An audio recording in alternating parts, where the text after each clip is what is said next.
Okey, aku nak cakap terus terang lah kan. Hey YB Hanayo, kalau nak kritik lawan, kritiklah. Tapi bila sampai label pentadbiran BN di Kuala Lumpur sebagai hell, aku rasa ayat tu dah melampau. Dalam satu temu bual, YB Hanayo cakap orang-orang kat Kuala Lumpur ni dah merasa pentadbiran BN dan juga Perikatan Nasional. Malah beliau menggambarkan pentadbiran BN ni sebagai hell dan cakaplah Kuala Lumpur tak boleh lagi kembali ke zaman tu lah. So bila aku baca kenyataan tu kan, terus aku terfikir satu benda tau. Hey YB, Kuala Lumpur yang kita nampak hari ni bukan muncul secara tiba-tiba ya. KLCC, Menara Kuala Lumpur, Bukit Bintang, Terowong Smart, LRT, MRT, Jalan Tun Razak, Lebuh Raya dan juga taman-taman kat bandar ni. Semua ni pembangunan besar yang membentuk wajah Kuala Lumpur hari ini dan dibangunkan merentasi beberapa dekad jauh sebelum YB Hanayo memegang portfolio wilayah persekutuan. Tak ada siapa kata pentadbiran dulu sempurna lah kan. Semua kerajaan pun ada kelemahan masing-masing. Tapi nak gelarkan keseluruhan pentadbiran BN sebagai neraka ataupun hell ni, aku rasa itu tidak adil tau. Sebab secara tak langsung, YB Hanayo ni bukan sekadar mengkritik pemimpin terdahulu. YB juga sebenarnya menafikan usaha ribuan pegawai di BKL yang lain, jurutera, arkitek, perancang bandar, kontraktor dan juga pejabat awam yang bertungkus lumus membangunkan Kuala Lumpur selama berpuluh-puluh tahun. Dan aku nak cakap satu lagi, kalau betul lah kerajaan nak bawa pembaharuan kepada Kuala Lumpur, bagi aku sudah tiba masanya untuk kita tengok balik struktur pentadbiran dekat di BKL ni. Sekarang ni di BKL diketuai oleh seorang Datuk Bandar dan juga dibantu oleh ahli lembaga penasihat bandaraya. Dan pada pandangan aku, model ni sebenarnya dah sampai masa untuk diperbaharui. Sebab apa?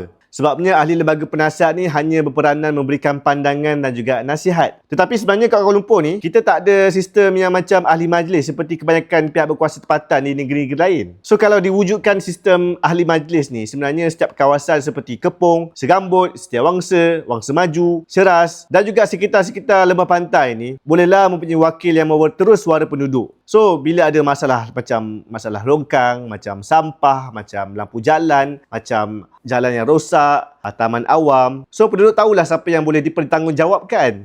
Dan bagi aku, tujuan utama untuk mewujudkan ahli majlis ni bukan sebab nak lawan Datuk Bandar lah, bukan. Tapi sebenarnya untuk kurangkan pemusatan kuasa dalam pentadbiran Kuala Lumpur. So, bila terlalu banyak keputusan strategik tertumpu kepada satu struktur kepimpinan dan semak dan imbang tu menjadi semakin terhad. Kalau ada ahli majlis, setiap keputusan besar tu boleh dibincangkan daripada pelbagai sudut. Ada wakil yang membawa suara rakyat, suara penduduk, ada wakil yang menjaga kepentingan kawasan masing-masing dan yang paling penting, Datuk Bandar tidak lagi dilihat sebagai satu-satunya pusat kuasa untuk membuat sebarang keputusan. Bagi aku lah kan, pentadbiran yang baik sebenarnya bukan bergantung kepada seorang individu yang hebat sajalah. Pentadbiran yang baik sebenarnya bergantung kepada institusi yang kuat, institusi yang ada semak dan imbang, institusi yang telus, institusi yang boleh dipersoalkan dan institusi yang sentiasa bertanggungjawab kepada rakyat. Dan guys, sebab itulah aku kaitkan isu ni dengan Johor. PLN Johor dah semakin dekat dah ni sebenarnya kan. So kalau beginilah cara setengah pemimpin melihat sejarah pembangunan, aku harap sangatlah rakyat Johor, bangsa Johor fikirlah betul-betul sebab Johor sekarang pun sedang melalui pelbagai projek pembangunan dan juga pelaburan yang besar. Esok lusa kalau bertukar kerajaan negeri, jangan pula lah semua usaha yang dimulakan hari ini dipadam daripada sejarah. Jangan pula lah projek yang dirancang kerajaan dahulu tiba-tiba dikatakan hasil kerajaan baru semata-mata. Yes, fine, aku